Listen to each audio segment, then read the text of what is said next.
That's very kind. Thank you very much. I'm offended by some things. I'm offended by chewing gum. I'm offended by backwards-pointing baseball hats. But I don't try to get a version of the blasphemy law passed to prevent people chewing gum or reversing their cap. So what if I'm offended? So what if my feelings are hurt? Does that give me the right to prevent others from expressing their opinions? However, is there a time when it is right to be offended?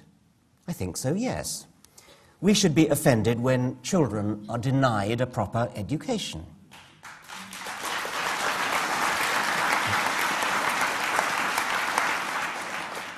We should be offended when children are told they will spend eternity in hell.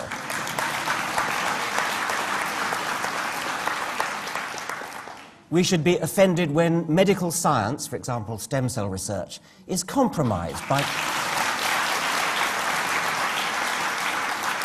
compromised, I should say, by the bigoted opinions of powerful and, above all, well-financed ignoramuses.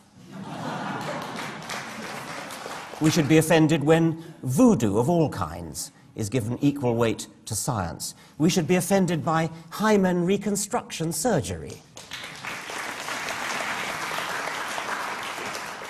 We should be offended by female circumcision, euphemism for genital mutilation. This picture was taken in Africa, but it happens in Britain. I had a long conversation with a school's inspector from London, and she told me it's common. Girls are typically sent away to stay with an uncle in Bradford. We should be offended by stoning. This young Kurdish woman was stoned to death in a so-called honor killing because she wanted to marry a young man of the wrong religion.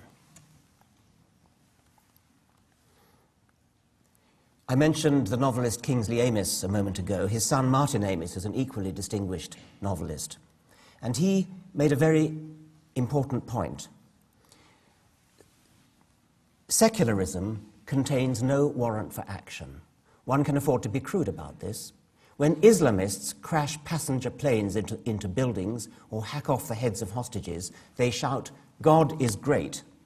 When secularists do that kind of thing, what do they shout?